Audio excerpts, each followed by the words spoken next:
In this module, we will focus on nucleic acids, the molecules that encode genetic information, and how they direct the synthesis of other macromolecules. We will also integrate how bacterial cell wall synthesis occurs and how macromolecules work together in biological systems.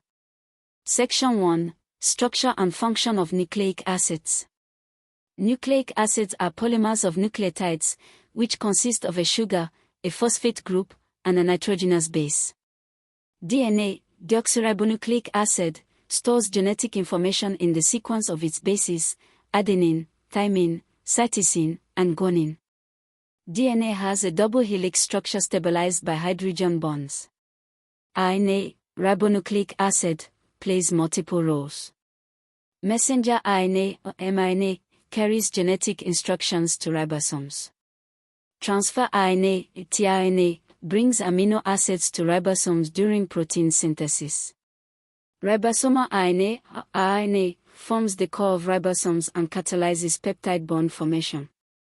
These molecules are essential for controlling the biosynthesis of proteins, which in turn regulate the production of polysaccharides, lipids, and other macromolecules. Section 2: Biosynthesis of nucleic acids. Nucleic acid synthesis occurs through replication, transcription, and translation. Replication: DNA makes an identical copy of itself using DNA polymerase. Transcription: RNA is synthesized from DNA using RNA polymerase. Translation: ribosomes decode mRNA to assemble amino acids into proteins. This flow of information is often summarized as the central dogma of molecular biology: DNA makes RNA, and RNA makes protein.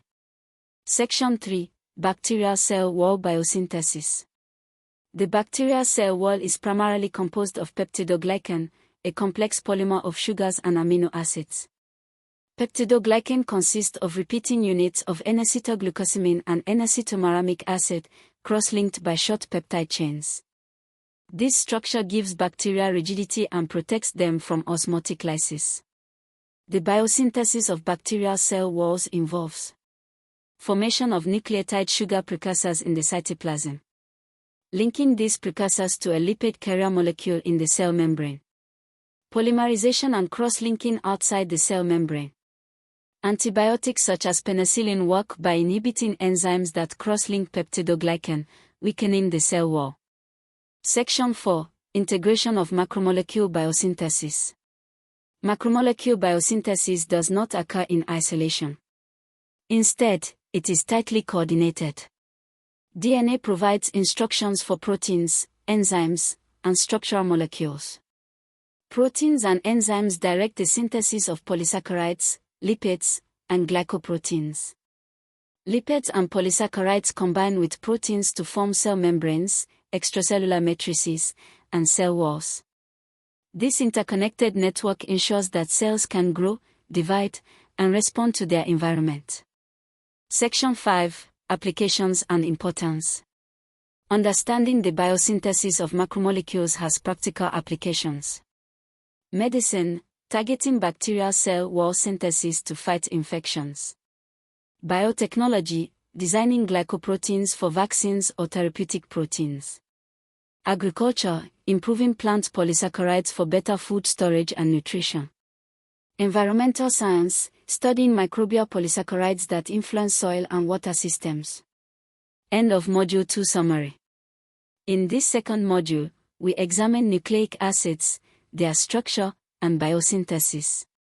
We also explored bacterial cell wall synthesis and the integration of macromolecule biosynthesis in living systems. Course conclusion. This course on biosynthesis of macromolecules has been divided into 2 modules.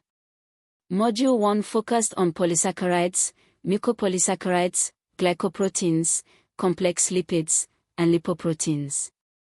Module 2 examined nucleic acids, bacterial cell wall biosynthesis, and how all macromolecules are integrated in cellular function. Macromolecules are the foundation of life. They give structure, store energy, transmit information, and regulate vital processes. A deep understanding of their biosynthesis not only explains how life works at the molecular level but also provides tools to solve challenges in medicine, industry, and the environment.